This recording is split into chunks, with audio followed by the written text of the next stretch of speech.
আজকের আমি আপনাদের কদম পুলি পিঠে বানিয়ে দেখাবো। আর এই কদম পুলি পিঠেটা কিন্তু খেতে দুর্দান্ত লাগে। তো কত সহজে এই এত সুন্দর একটা রেসিপি আমি বানাচ্ছি সেটা আপনারা না দেখলে বিশ্বাসই করতে পারবেন না। তো এই কদম পুলি পিঠে দেখতে যতটা সুন্দর, খেতেও তার থেকেও আরও সুস্বাদু হয়, টেস্টিও হয়। তো কিভাবে বানাচ্ছি সেটা দেখে নেওয়া যাক। আর খুব সহজেই কিন্তু এটা বানিয়ে ফেলতে পারবে যারা কোনো দিনও পিঠে টিঠে বানাতে শেখেনি। তারা এই পিঠেটা যদি দেখে তাহলে অবশ্যই সহজেই বানিয়ে নিতে পারবে। তো তার জন্য সেজন্য আমি কড়াই বসিয়ে দিয়েছি, আর কড়াইয়ে আমি কুড়োনো নারকেল দিয়ে দেব। কুড়োনো নারকেল দেয়া হয়ে গেলে ওর মধ্যে আমি অল্প একটু জল দিয়ে দেব। একদম অল্প মতো জল দিতে, খুব বেশি জল দেওয়ার দরকার নেই, সামান্য একটু জল। এরপর আমি মিশিয়ে নেব। আর মিশিয়ে নেওয়া হয়ে গেলে একটু জলটা যখন দেখব শুকিয়ে এসছে, তখন আমি ওর মধ্যে অল্প সামান্য লবণ দিয়ে দেব।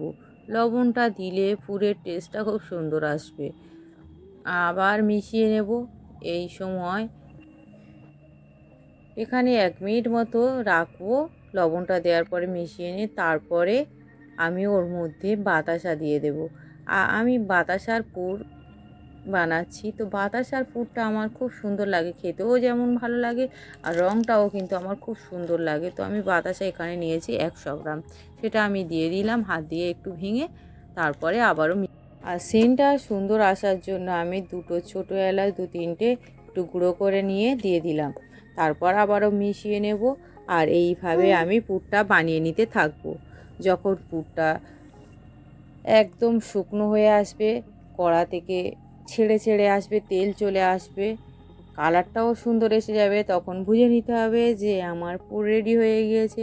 আপনারা দেখেই বুঝতেই পারছেন পুরটা শুকিয়ে এসছে, তেল চলে এসছে কড়া থেকে, আর কালারটাও খুব দুর্দান্ত চলে এসছে। তো আমার পুর রেডি হয়ে গিয়েছে। এবার এটা আমি ঢেলে নেব। পুরটা আমি প্লেটে ঢেলে নিলাম। আর তারপরে এটা আমি সাইডে সরিয়ে রাখবো। এরপর আমি আটাটা তৈরি করে নেব, বা আটাটা আমি মেখে নেব। তো তার জন্য কড়াই বসিয়ে দিলাম। তো কড়াইয়ে আমি এখানে 2 কাপ জল দিয়ে দেব, আর স্বাদ মতো লবণ দিয়ে দেব। দিয়ে জলটা আমি ফুটতে দেব। জল ফুটে এসছে, এবার ওর মধ্যে আমি মেজারমেন্ট কাপ মেপে 1 কাপ চালের আটা দেব। 1 কাপ মানে এখানে 240 ml। আর হাফ কাপ দেব ময়দা। তাহলে কি হবে, পিঠেটা খুব নরম সফট হবে। তো সেই জন্য দিয়ে দেব। আর দেওয়ার পরে আমি ঢাকা বন্ধ করে একদম লো ফ্লেমে, একদম লো বা সিমে করে আমি ঢাকা বন্ধ করে রেখে দেব 5 মিনিট। 5 মিনিট হয়ে গেলে আমি ঢাকা খুলবো। খুলে আমি ভালো করে খুন্তির সাহায্যে ভালো করে নেড়ে চেড়ে নেব বা মিশিয়ে নেব। মিশিয়ে নেওয়া হয়ে গেছে, দেখতেই পাচ্ছেন। এবার এই গরম গরম অবস্থায় আমি মেখে নেব আটাটা। তাহলে কী হবে, যে ডোটা হবে নরম সফট হবে, নাহলে কিন্তু এটা দানা দানা হয়ে যেতে পারে। এই মাখার সময় কিন্তু অল্প অল্প ঠান্ডা জল হাতে করে নিয়ে একটু একটু করে দিয়ে আমি কিন্তু ভালো করে একটা স্মুথ ডো তৈরি করে নেব মেখে। দেখতেই পাচ্ছেন কিভাবে আমি মাখছি। তো এইভাবে মেখে নেব। মাখা হয়ে গেলে দেখতেই পাচ্ছেন কত সুন্দর মাখা হয়ে গিয়েছে। তো এবার এটা আমি সাইডে সরিয়ে রেখে দেব। আর যে চাল, বাসমতি চাল আমি এখানে নিয়েছি 2 মুঠো মতো। তো সেটা আমি একটু ধুয়ে নেব ভালো করে। আর তারপরে 10 মিনিট মতো একটু ভিজিয়ে রাখবো। খুব বেশি সময় ভিজানোর দরকার হবে না, 10 মিনিট মতো ভিজালে হবে। ভিজিয়ে রেখে দেবো। এটা আমি ধুয়ে ভিজিয়ে রেখে দিলাম।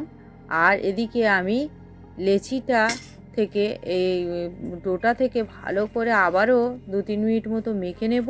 আর তারপর ছোট ছোট লেচি কেটে নেব। এবার লেচিগুলো আমি হাতের তালুর সাহায্যে গোল গোল করে নেব। তারপর একটু বাটি বাটি করে নেব। হাত দিয়ে এইভাবে হাতে একটু জল নিয়ে নেব, তারপর একটু এইভাবে প্রেস করে করে বাটি বাটি মতো করে নেব, তারপর ওর মধ্যে পুর ভরে নেব। পুরটা ভরা হয়ে গেলে আমি চারিদিক দিয়ে মুখটা সিল করে নেব, নিয়ে হাত দিয়ে আবারও গোল করে নেব। তো দেখতেই পাচ্ছেন এইভাবে বানাবো।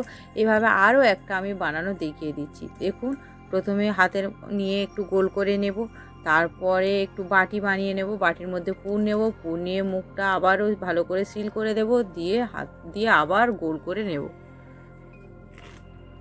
এইভাবে কিন্তু এই একইভাবে কিন্তু আমি সবগুলো পিঠে বানিয়ে নেব।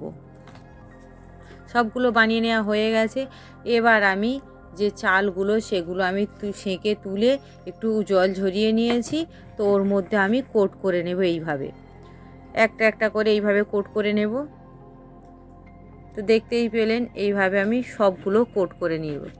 কোট করে নেওয়া হয়ে গেছে। এবার আমি গ্যাসটা অন করে গ্যাসের উপরে একটা হাঁড়ি বসিয়ে দিয়েছি, আর তার মধ্যে পর্যাপ্ত পরিমাণ জল দিয়ে দিয়েছি, আর ওর মধ্যে লবণ দিয়ে দিলাম 1 চামচ। তারপর ঢাকা বন্ধ করে আমি জলটা ফুটিয়ে নেব। আর এবার একটা ছিদ্র এরকম পাত্র, ওর মধ্যে আমি একটু তেল নিয়ে ঘষে নেব যাতে পিঠেগুলো লেগে না যায়। এরপরে ওর ঢাকা খুলে আমি ওর মধ্যে পাত্রটা বসিয়ে দেব ওর উপরে, তারপরে একটা একটা করে পিঠে দিয়ে দেব, দিয়ে আমি ঢাকা বন্ধ করে পিঠেগুলো বানাতে থাকবো। তো এবার কালারটা সুন্দর আসার জন্য আবার ঢাকা খুলে আমি ওর মধ্যে একটু জাফরান বা অরেঞ্জ ফুড কালার একটু একটু করে প্রতিটা পিঠের উপরে দিয়ে দেব, দিয়ে আবার ঢাকা বন্ধ করে আমি 15 মিনিট মতো ভাপিয়ে নেব। তো দেখেই বুঝতেই পারছেন পিঠে হয়ে গিয়েছে।